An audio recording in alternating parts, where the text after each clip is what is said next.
Okay, these may be some release notes for version 1.08 of synSpace Drone Runners, an Android game available in the Google Play Store or from the Amazon Store for your Kindle Fire HD. It has a lot of little fiddly bits, and so it's probably best played on a tablet, but I play it on my Nexus 6P, and the basic game part is fine. It's a game for up to 8 players. You connect to a server. You can actually choose the server. You then connect to it. It reminds you in the corner here of some information about which server you got connected to. And at this point, it's showing me just a overview of the map before you go into it. But at this point, you're supposed to be picking which of the 8 player colors I want to be. So I'm technically, I've picked a star group, a star system, and I'm a spectator in that star system. There's nobody else here. So I get to pick what color I want to be. Now, I'm playing with a tablet that is blue in color, and it is sort of at the right side of my work surface, so I will pick the color blue. I have now picked my color, and I've reserved it, so if somebody else were to enter right now, they would no longer be able to pick blue. But I'm not actually playing the game yet until I push launch drone. And before that, I have to approve these settings. So my face, for example, and then I'll pick edit face. Let's say I want to make it less blue. Instead of a blue face, so it's got a blue palette. So let's open our little palette tool, and let's say we want to make a green one. So we want a green palette. So I'm going to select, we're going to have black for free. So I'm going to say this one has a little bit of dark green. This is the darkest official green thing we have. This one looks kind of greenish, dark greenish to me, and then this one, and then this one. I can go all the way out here. I think I will. Okay, so I got a green palette that I've selected. To make that go away, I tap somewhere. Now, notice that this one looks like a little pencil, than if I pick different ones. So that's this is the thing you've selected. Eraser exists. Eraser exists if you want to totally get rid of, like the outline. I think I'd rather have a pointy ear kind of thing. So we can pinch zoom and the other direction. And what's the magic is if I touch and drag, I don't make a change, but if I touch and lift, i.e. a tap, will make a change. Let's just paint a little sphere.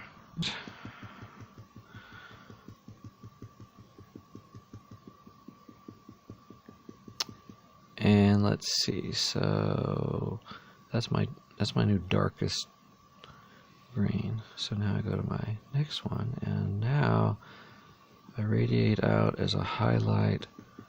I'm assuming that right about here, here's my sphere, and the light's to the upper left, I'm saying. Just the top half of the sphere, and not 100%. I want to keep a certain percentage of the darker color. Okay, so let's put in some piercing little eyes. Because of the nature of the game, this is a sentient creature. It's a green lizard cat from some planet. It's also good to see them at the smaller, but bigger has the advantage that I'm less likely to tap the wrong one. And we'll just, I just can't stand that color anymore, so it's gone. Let's save our work. Call it lizard cat.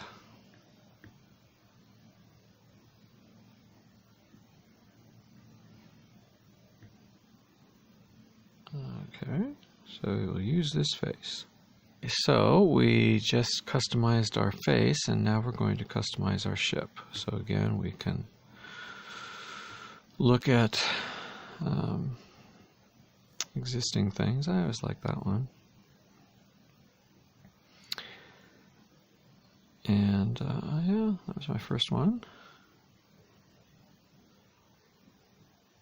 And oh yeah, let's pick something like this one. And again, we're going to say edit. Again, if you move your finger around, you see it. Someday maybe there'll be some tools. Several have been suggested. You can pinch zoom. Yeah.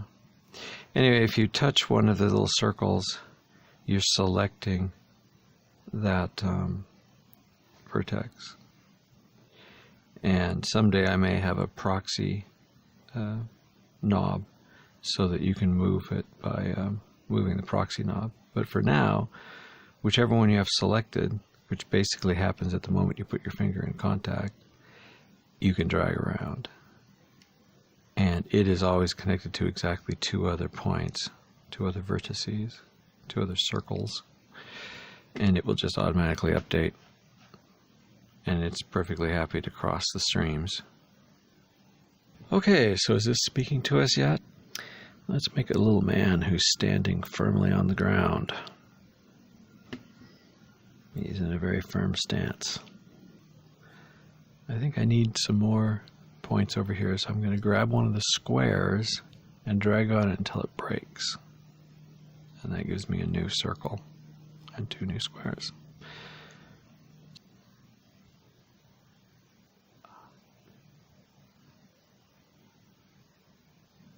I think it just gets a little crowded.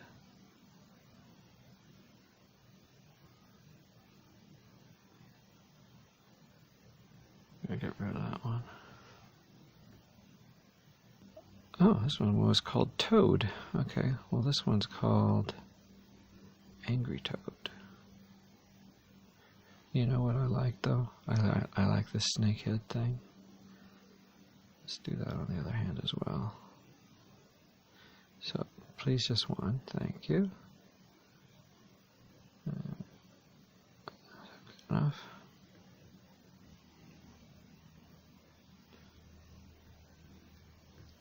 Angry Toad. Okay, so now we've personalized our face and our shell, and we'll just tap away to pick 3 engine pods, 2 shield pods, and 1 weapon pod as our starting configuration. And we'll notice that we've lived a clean life, and our text chat rating is still G rated, even though we call ourselves Snarl. We are currently the moderator. We have a little king hat, the crown rather.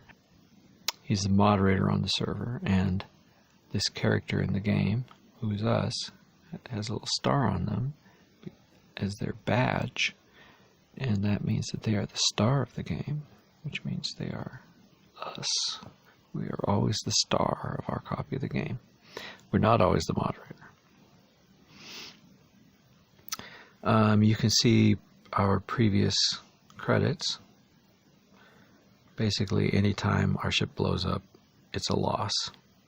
And if someone else is given credit for having caused it to happen, they get a win. Anyway, so that's pretty much all there is to be said about that. So now we finally decided to launch the drone. So now we launch drone. Oh yeah, I forgot it was this map. And now here we are. And we notice that the design we just made is showing up here on our steering wheel, our navigation stick. And as usual, it gets larger when you touch it, just to kind of give you some feedback. And then if you move it to the left, you just rotate to the left until you move it back. And if you just move it a little to the left, it rotates ever so slowly. So you can very precisely aim your orientation, your rotation. If you want your rotation to stop, just let go. Now, once in motion, you just stay in motion until you bounce against something, or until you fire your engines. So I'll fire my engines a bunch. So I'm firing my engines and I'm trying to go in the direction I'm pointed. I can zoom in, see my little ship, and notice that my little arms don't really, little star there, little gravity. Uh-oh, isn't that where the star was? And the star's hurt. Try not to do that anymore.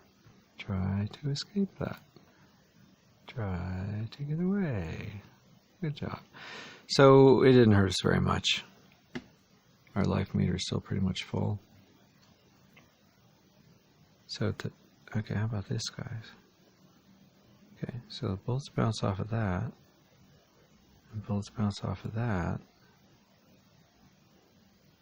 But they don't bounce off this very front line. But they do bounce off the back line. So do I bounce off the front line? And does it hurt me? Doesn't hurt, doesn't hurt, doesn't hurt, doesn't hurt, doesn't hurt, doesn't hurt, doesn't hurt, doesn't hurt, doesn't hurt, doesn't hurt, doesn't hurt, doesn't hurt. Okay, it did not hurt. So this is just a cosmetic barrier. Okay, so I shoot inside of here. Doesn't hurt. I mean, if it were to hit me, it might. Okay, that's just a decorative grid. Okay, well, so but notice that it appears to be right next to a green grid, but that's actually on the other side of the star map, that red line. The map is a square, but it tiles, so there's a whole nother copy of the map on the other side of that line. And if I just head this direction, I'll eventually get back to that, I'll get to the other side of that red line. So we'll just fly down here, and oh, there's some power-ups. Let's pick them up over here. Oh, that was odd. Did you see that? It didn't let me pick them up. Oh, well, let's not get trapped. Okay, was it my imagination, or did it not let me pick it up?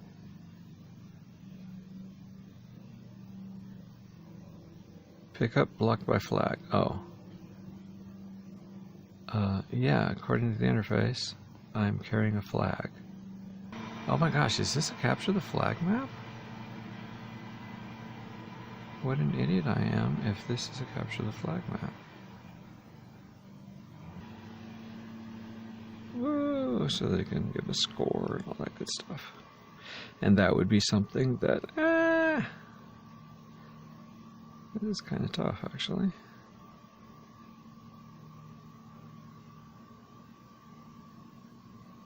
If you think about it. Shoot.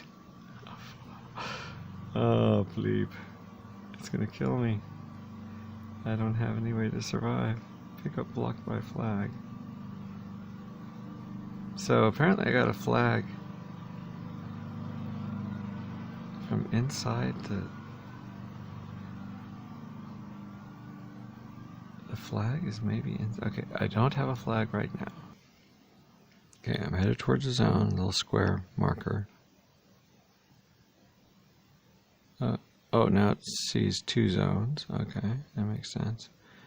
It's probably pointing to the center of the two rectangles, so if I do it right, I should be able to make that really obviously two different directions. So one of them is straight up here, which should be right about there, and the other one is straight up about here, which should be about there. Yeah, that's right. One of them is straight up there, and the other one is right there, literally. So my feeling is there's a flag inside the sun. So we'll just go straight through the sun, zoom, and I've got an unknown flag from the center of the sun. And then I come up here and I still got it. Now I go back and I go right through the center of the sun. I don't know why it's not rendering it. pick up block by flag, so I couldn't pick up the flag a second time. And now I go back in here to presumably my home team, and flag is gone. And I presumably earned a point. So, capture the flag. You join the fray. You hang around waiting for it to spawn inside the sun. You shoot each other while you're hanging around, waiting for it to spawn inside the sun.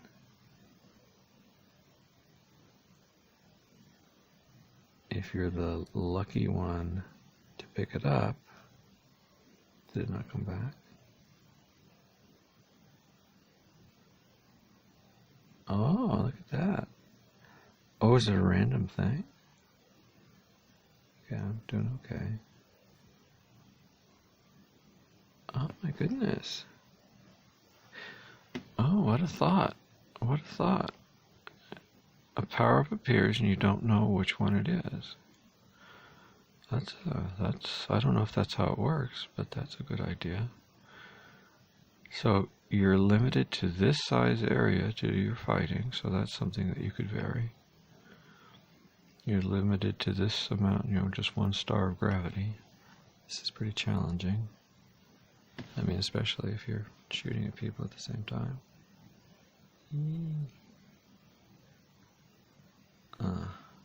So you want there to be recharges occasionally.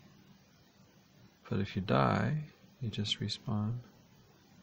Okay, do I always respawn to the same place? Let's just die on purpose.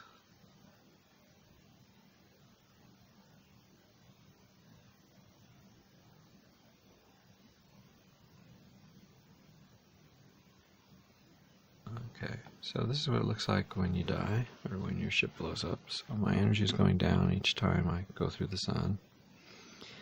Almost dead. Boom. So I was blue team, so I'll select blue team again, or blue player. And it started me here. Oh, you know what I can do actually, is I can do that. And yeah, these are the start points. Okay, we're doing a little version 1.08 testing before releasing it. And one thing that requires is that I test it on a large number of tablets. Well, all my tablets.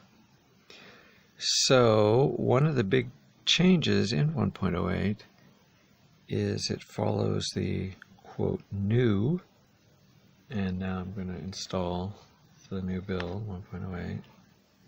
Is it doing it? Anyway, so this guy in a moment I hope is going to be running the new build, and eventually he's going to get into the game with this guy. It's just slow. So I guess I also want to see the frame rate. Anyway, so the guy on the big blue tablet, he's dead right now, and I'm curious to see what this guy sees when he eventually gets into the game. So he auto-connected to a different server. Yeah, hey there. I love this poster if I haven't said that 1,000 times already. The artist donated it. He was very generous.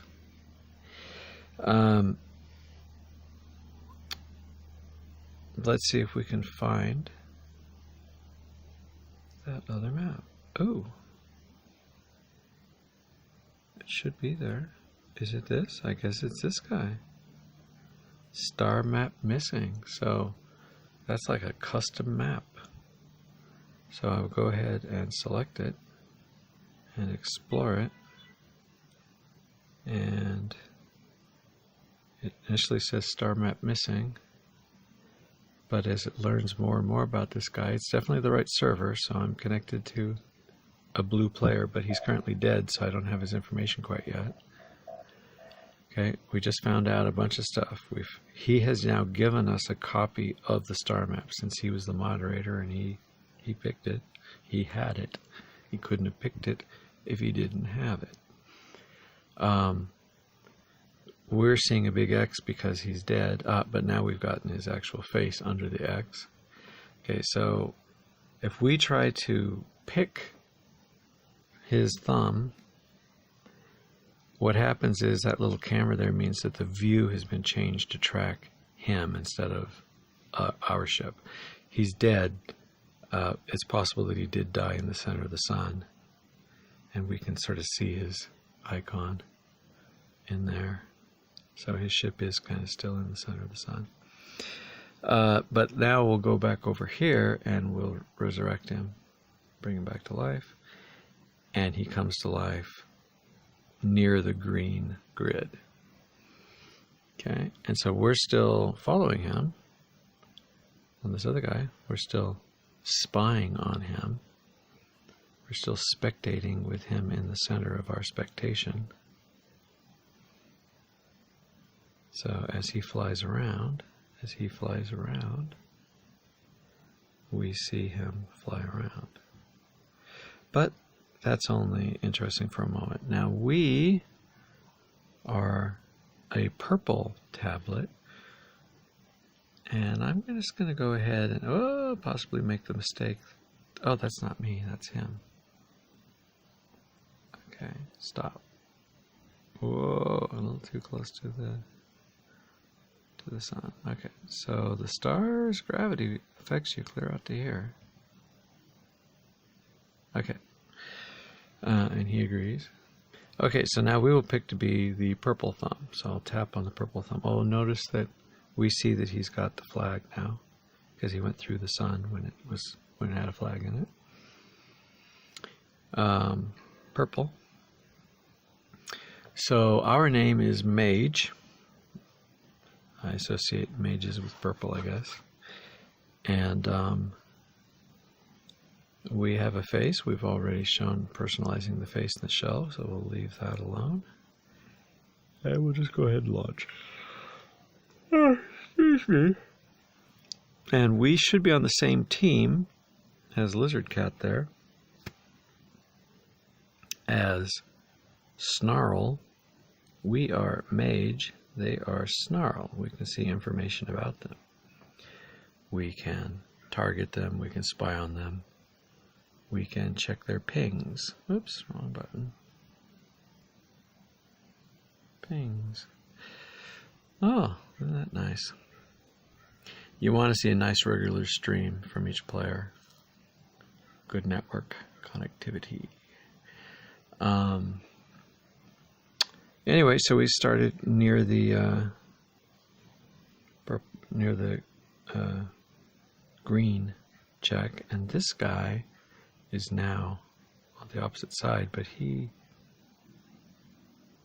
well, I don't remember now. Oh, we'll kill him again. Okay, if I slow way down, I can maximize my time in the star and die all the faster. Okay, now that I'm dead, I can go ahead and relaunch, and I started near the green zone. Yes, okay. So, there's my other ship, my little purple ship. I can fire bullets. Can you see them? Yeah. So I'm firing them. And you also see them.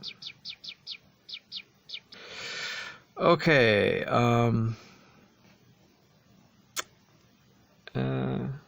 All right. So I think that's that for that film. So let's do the next one.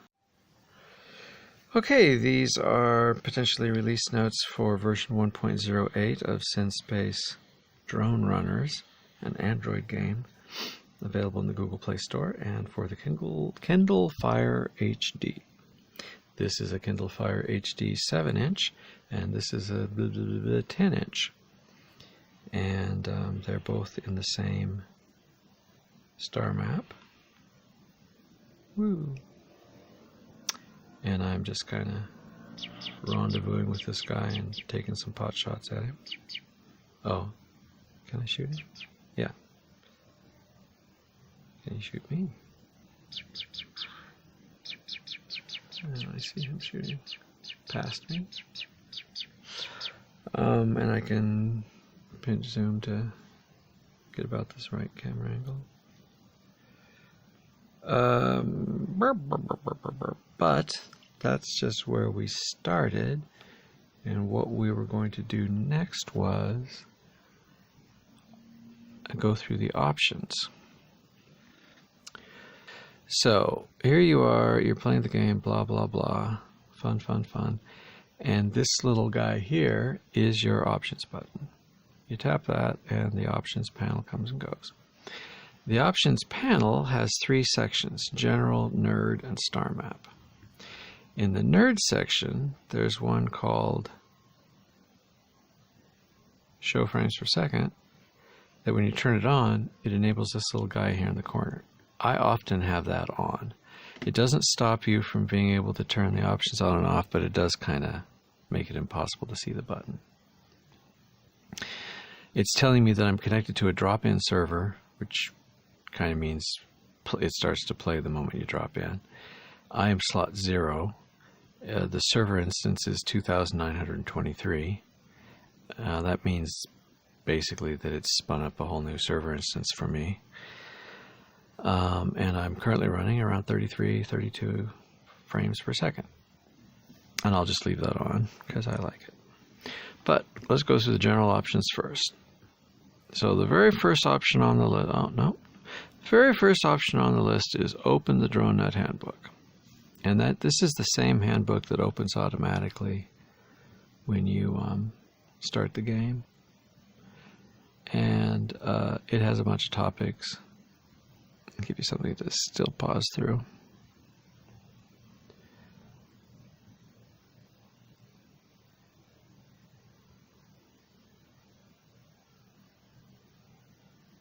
Okay, so 1.07 and 1.08 together have made a lot of changes to how you go about dealing with music. The official excuse for music to exist is, one, as a star map designer, you can compose music to go with your star map. And two, as just something to do, you can just noodle around on your little synthesizer and sequencer. And you can share your work, instrument design or song design, with other players. And you can collect them. The vocoder gives you the ability both to sample music from real world, like you play your guitar live into the microphone and have it recorded, or sing. But it's also going to be my alien ham radio voice, so that you can talk to other players but not actually understand what they're saying. And if we go back to the options, still the general options, reconnect to drone. That's fancy talk. That's in-character talk for reconnect to server. Sometimes your server connection will disconnect, in which case down here in the corner you'll see something different. You'll see like disconnected. That's a way to get reconnected to the same server that you were on before. Joysticks are these guys here. There's the navigation joystick, and there's the trigger joystick. And I put them in a place where they're comfortable for my thumbs on a variety of device sizes. But on smaller devices, you may find that they are too close to the bottom of the screen and you have to kind of crunch your hands up too much. So you can turn on that and it just moves them up a little bit. The other buttons all stay in the same place, but these are a little bit possibly more comfortable. But they're also closer to the screen and thus possibly covering up more interesting real estate. So I usually have them off. So show text in social. Well, this is the social button. When you tap it on and off, it makes the social mode come and go. Social mode comes in 3 flavors. You can pick, of the 3 flavors, you can pick text, vocoder, and piano. You can individually enable or disable them. And of course, I like them on. And for text, the idea is that if people use nasty words, their language rating will automatically move. Everybody starts with a G rating, but if the more naughty words, the more vulgarities that are detected, they'll move along this scale until finally they are an R-rated speaker, chatter. And this just cycles through all the possible settings you can have, from off, where there's just no text chat at all, and that's the default, up to all, which means you don't filter at all and you'll see anybody. But if you stop it at something like PG, then people with a PG or lower rating will be seen, and people with a PG-13 or I hate to say higher rating. Anyway, more vulgar rating, a less vulgar rating versus a more vulgar rating. Anyway, so I usually just leave it on all.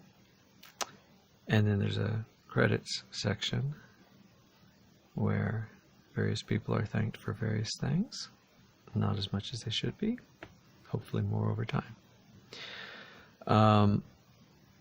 So there's 3 different kinds of social mode that you can enable. If you've enabled all 3 of them, you see all 3 of these icons, and by tapping any one of them, you can kind of goes in a circle. So there's text chat, piano chat, and vocoder chat, voice chat. That's all of the general settings. And in the nerd settings, we have mute sound while recording. So that I'm probably going to have to come up with a better way of phrasing. The vocoder input source, and I can tap it and change it to, instead of listening to the microphone, it just listens to the output of its own synthesizer.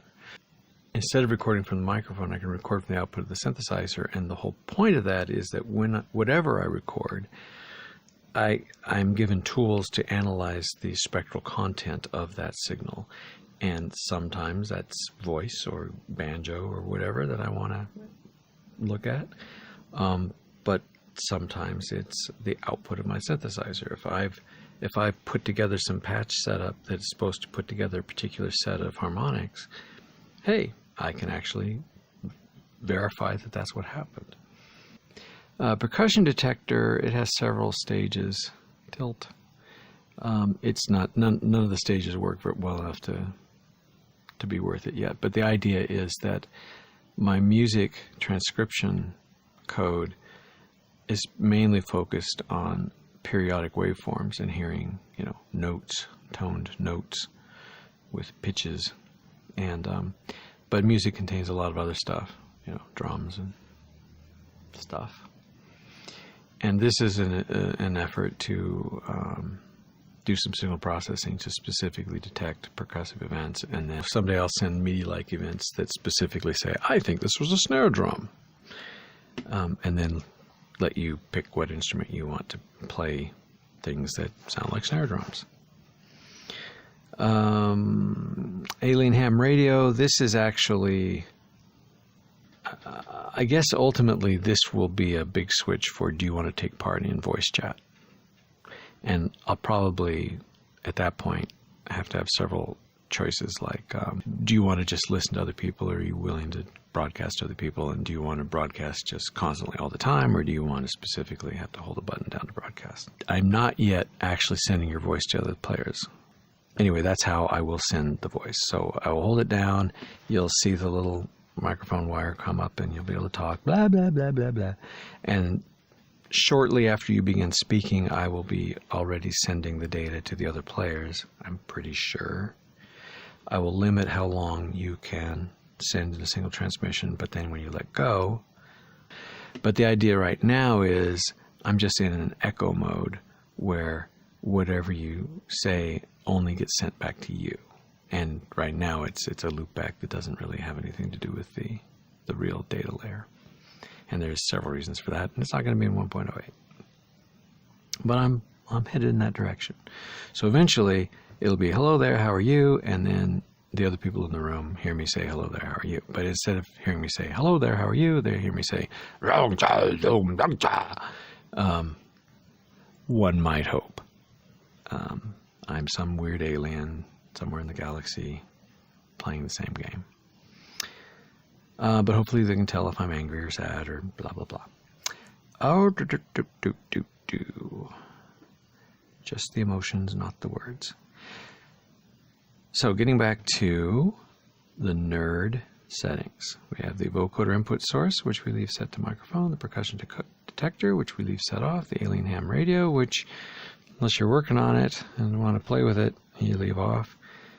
And if you turn this on, if you put this in echo, right now in version 1.08, it just means that anytime you use the vocoder at all, as soon as you stop vocoding, it will, shortly after that, play back to you what it recorded. So kind of it is playing back what other people would have heard. And clearly, if you experience the game in this format and you have any opinions about that, I'm all ears.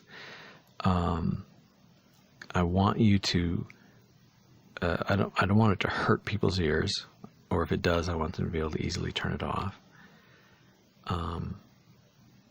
I want it to sound like an alien voice over long-distance radio.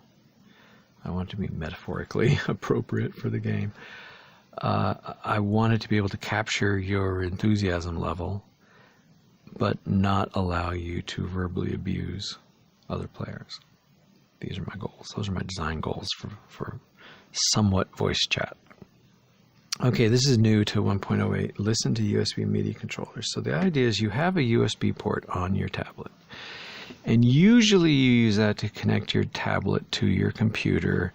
And then the files that are on your tablet, you can kind of drag them back and forth just like your tablet was a thumb drive. But there are also other kinds of USB users. And there is a class called USB MIDI. Something like this. Some light would help here. And it's got piano keys, because it's a keyboard, but it's a piano keyboard. But it also may have one or more funky knobs. You can plug in one of these USB keyboards, and then when you hit the buttons on those, they send signals in MIDI talk into the tablet. And if you've got this turned off, then you just don't care. If you've got it turned on, and this is something I have to test. I want to see what happens when I plug this MIDI controller in to this tablet. So it's just a regular USB connector, right? And the kind that you might plug into your computer. But you get this little adapter here, which I can never remember what it's called. I think it's OTG, GTO. It's either GTO or OTG. And it's a female of a USB connector, so it just plugs onto the cable and it extends it a few inches. And it has USB, well, in this case, a micro USB connector, but they come in USB-C and all sorts of things. And now I take my little tablet here and I plug this USB controller into the little tablet. I think it's like that. Nope. Yep, okay. So plug it in and then we wait a while. It's kind of slow. It's been my experience. It's the MIDI controller keyboard is powered by the tablet now. I mean, I'm providing the power. I see it's lit up. And I want to see a pop-up permission request.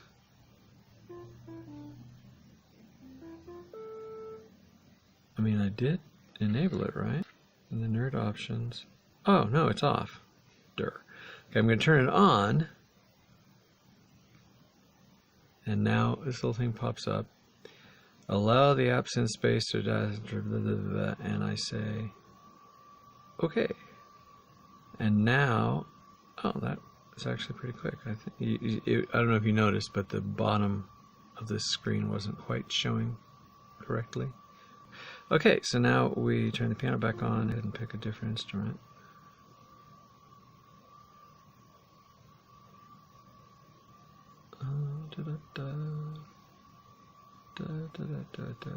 Hammond organ. Ah, that's kind of...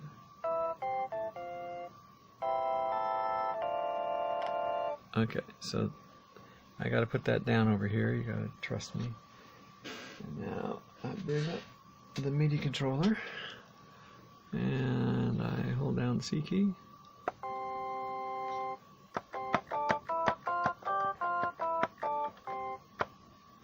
Oh, did you see that? I tried to push 2 at once and nothing happened. 1 at a time is okay. 2 events at the same time, it loses 1 or both of them. And if it's a release event, then I end up with stuck notes. And I can hold down 2 notes at once so long as I don't start or stop them at the same time.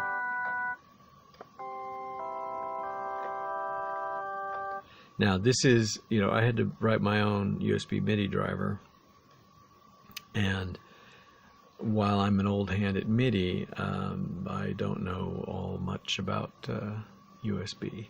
So anyway, I need to learn more about the right way to write a driver for this guy. Okay, I'll just ramble on about that in case there's any programmers in the audience that are interested. MIDI itself is a serial protocol. It went over an old-fashioned serial port that was pretty fast. It's like 100 kilobits per second or something. I don't remember the exact number. And that standard still exists, and when you buy a synthesizer that has the little DIN plug MIDI out, that's what it's doing. It's running at that high baud rate.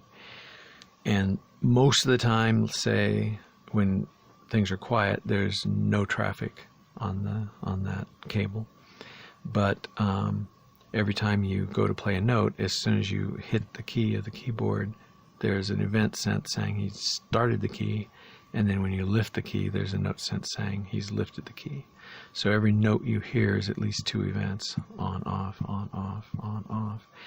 And the idea is that the cable is so fast that they can just be sending nothing on the cable until you hit a key, and then they can squirt that event onto the wire really fast, just with no lag, and then it'll travel down the wire really fast, and then anybody listening on that wire can grab it off of the wire and then start reacting to it. So the keyboard can send the event saying the key down. It can go down the wire to the synthesizer that can say, oh, key down event, I should start making sound. And then likewise, key up event goes down the wire, synthesizer goes, oh, key up event, I should stop making sound. And it doesn't have to think about what timestamp it got it at. It just says, I'm just listening for live events. I'm a live performance. As far as I know, this is live. There's an audience. I'm not to lag. Just when you tell me to do something, I just do it. I'm just an instrument.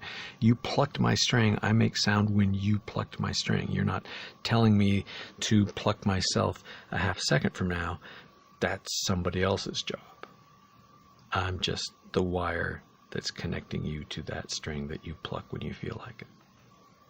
But anyway, so when that's carried on a USB wire, the USB wire, and again, I'm not an expert on USB, so I shouldn't say too much, but the idea, as I understand it, is you have sort of a hierarchical set of hubs with fan out, and you can basically connect the host, the top of that fan out tree, with any one of the individual serial ports down at some level in the hierarchy, and then they can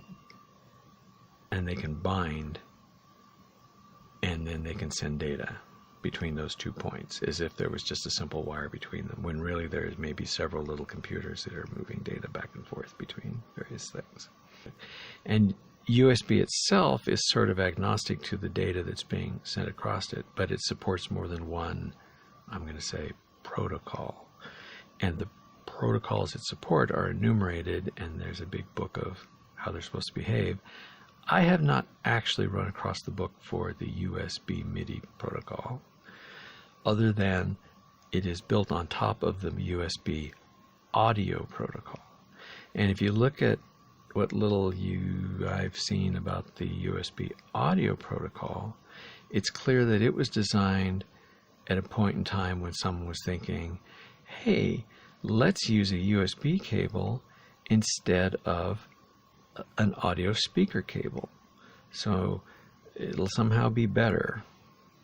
There'll be fewer wires. I don't know. I always resisted it because it seemed like such a sin to me to waste digital bandwidth. But anyway, it's a protocol that's designed to move, the actual audio samples. So it's designed to run at 44 kilohertz with 16-bit samples in stereo.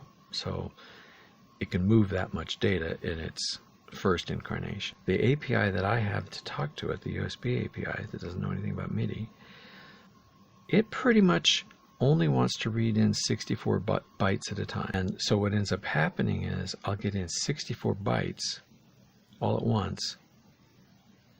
I get in nothing. You hit a key on the keyboard, I get in 64 bytes, all in one chunk.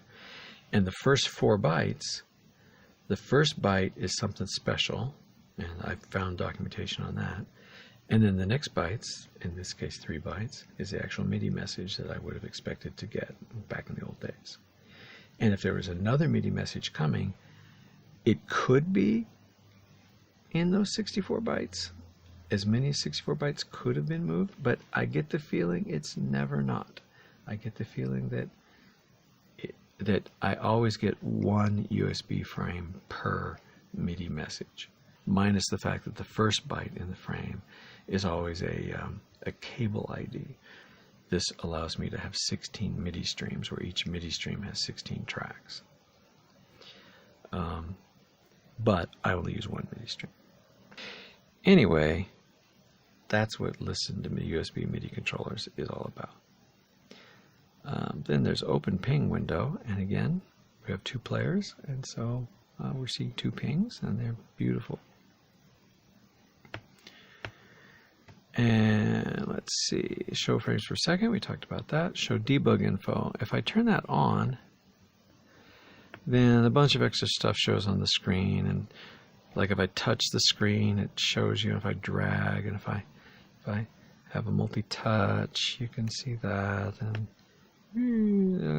you can see that I only track 5 touches. So you can't have more than 5 touches. Wow. What's going on there? Oh, I see. I just make it go away when you haven't dragged far enough. That's kind of fun. Anyway, but not really of any value. Automatic music beta, that's less and less of interest. If you turn it on, it'll go beep, beep, boop for a while. Until you turn it off, and then it'll continue going beep, beep, boop for a while, but then eventually it'll shut up. The Visit the Drone Hub Deep website, that's a backstory site that eventually turns into a spoiler site. Export settings to file. I need to actually test that here on this unit. So this guy joined late. He did not have the star map. He has it now, but he doesn't have a permanent copy of it. So he could clone it and give it a name, and we'll call it cloned capture the flag map. Okay, so now I have my own copy of it called that. And now we go to my options, and we go to the nerd options, and we go to export settings to file. Now I'm not quite sure if this is going to work, so let's see what happens. Oh yeah, good. Okay, so this is on a Kindle, right? So when I did that, it opened a different app, right? I sent an intent saying I would like to save a file, but I don't want to have the responsibility of accidentally deleting any of your files or you know, anything like that. So basically I pass it off to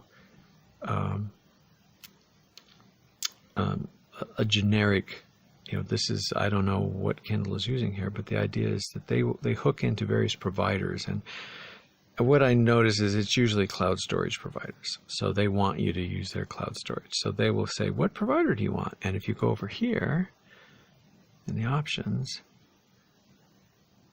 show SD card, click. And now I'm trying to save something called settings test.txt. Okay, so I enabled it, but now I have to select it as internal storage. And now I've got all of this stuff. I've got some folders here, but I don't have any folders for synSpace. So it'd probably be good to make a folder. Am I allowed to make a folder? What does that do? Create folder. Okay, I'll make a folder called synSpace. Okay, look at me, I'm a regular user. And now inside of that, I'm going to save settings test.txt. And I did it, and now it goes back to the game. Now, because we're just testing this stuff, okay, let's go into the game. And go to Star Map options. And Star Map options, I can export the current star map to a file. This doesn't actually do what you think yet. Star map out.txt. We'll save it. Again, it restarts the game after doing that. Again, reconnect to the server. And then go back in here, and now I will import star map from file. And had that been a real star map I exported, I could import it now. But I may have other ways of getting star map files. For example, this is on my little SD card, right? So if I connect this USB port to my computer, I can drag files onto the tablet. So I can use my computer to edit or collect star map files, drag them here, and then import them into the game. And we'll take a break from that. Congratulations, SpaceX.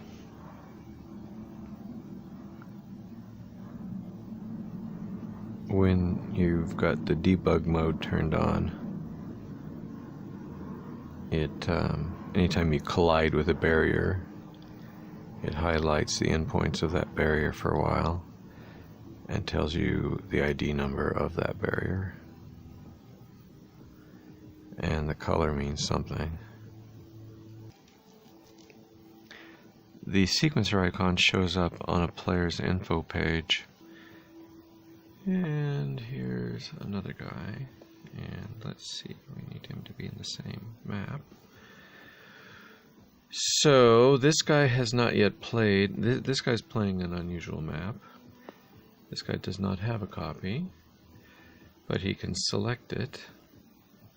Hopefully you can read that. Star map, unknown star map missing. You need to find someone with this map. There's one person playing the map. This is not necessarily the face of the person who is playing the map. Okay, so I connect to the map, and the first thing I see is star map missing. Star map missing. I don't have this map. But there is a guy already here in the blue slot. And I hear that little blip blip. As informative as I'd like. But anyway, you get an overview of the map, and I see the other player, and I can spy on him. So that's his ship. His ship is here. So he agrees. And if I fly him around, then I see that happen. Because I'm spying at him. Oh, that's interesting. I don't see any power-ups. He sees power-ups. That's interesting. Is that just because I'm spying? Well, let's see. Let's enter the game. And I am... Oh! Cambot. We found Cambot. Oh. No, this is old CamBot. This was my original CamBot.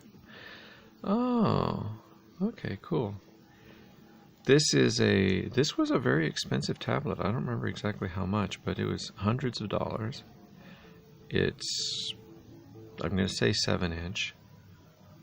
It's a little wider. It's got a little skinnier aspect ratio than normal. It's some sort of fancy display. It's always had really sharp, good colors. Anyway, he'll be the red player. And this is an example of a face that I used the camera to capture. And if I recall, that's a close-up of the negative terminal, little crown shape of a 9-volt battery, which just gives you an idea of just how low resolution that thing is. So I haven't ever used the camera to take a picture for a face where I didn't end up trying to record vastly more information than could possibly be expressed. So I think that means it's an opportunity for me to pre-process it in some way to simplify the image. Anyway, we'll just join the game.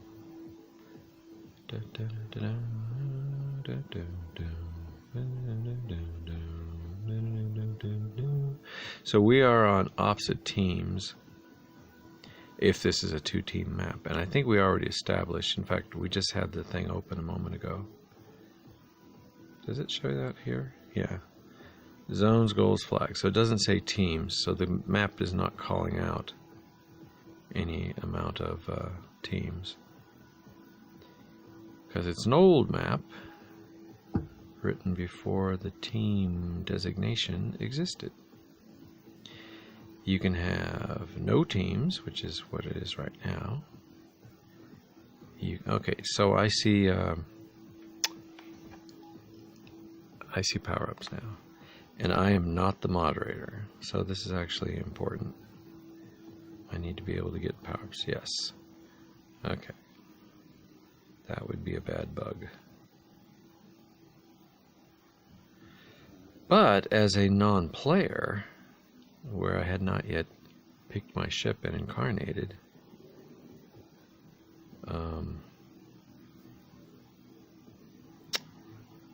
I could not see the power-up, so that's interesting. It may make sense, but... Is this one critically placed? It's right on a grid line. Is there one exactly opposite? Yeah, okay. So these are critically placed too. So this map has specifically dropped power-ups. Now, they may be random. I mean, they're not random in position, but they... Okay, proximity mines.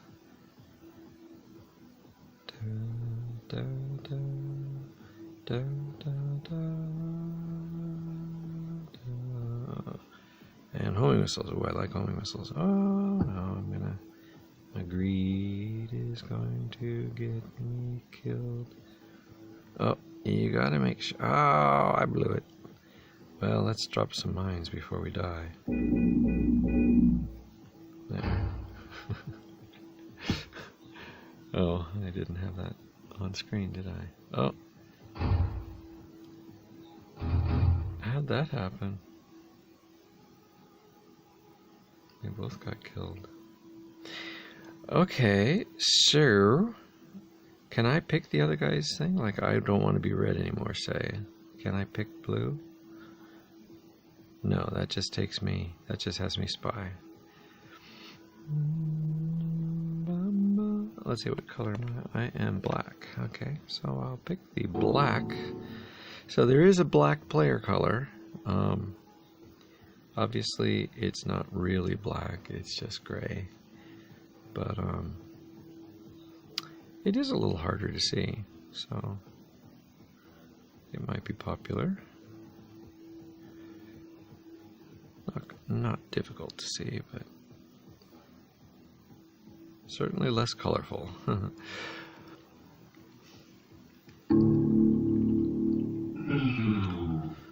Okay, So now we're on the same team. Notice that I can see a sequencer icon, a groove icon. If I click that, if I tap on that, it opens the groove panel, and I think it selects his favorite groove. It's like over here, when he had his groove panel opened, he looked at the list of grooves he had, and let's say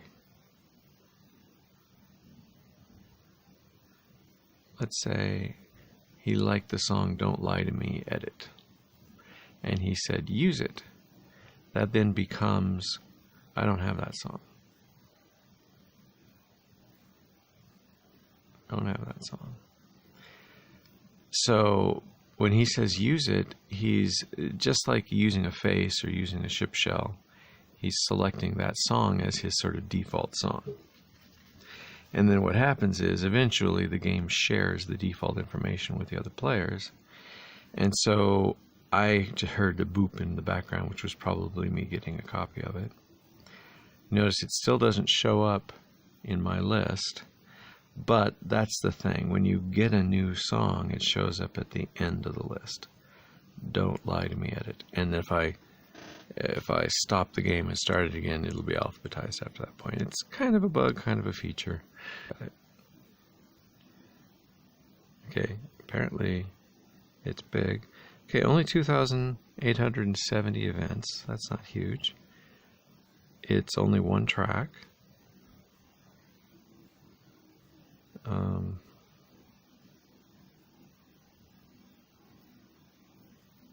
Piano roll looks like this. So Don't Lie to Me would be around here. So let's listen, shall we? What's the volume like on this guy?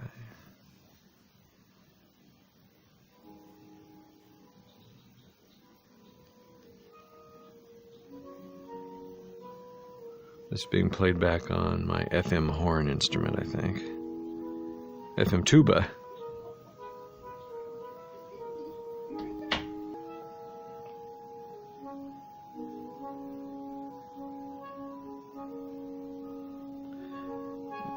Doesn't that sound kind of slow? Let's speed it up.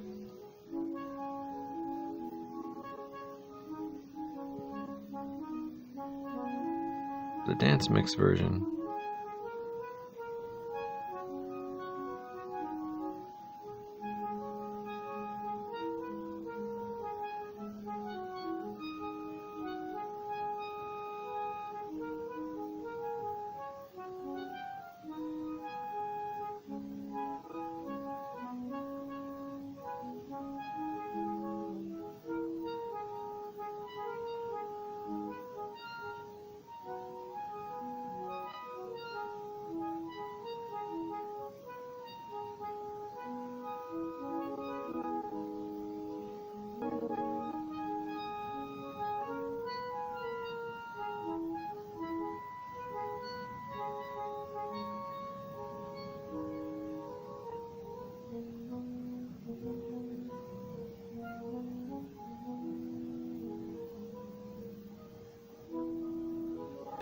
Okay, well, I don't really know when I made that recording, so, here, let's fix that. I don't know if that's state of the art right now or not, but it wasn't completely horrible, so it was probably the best I've done.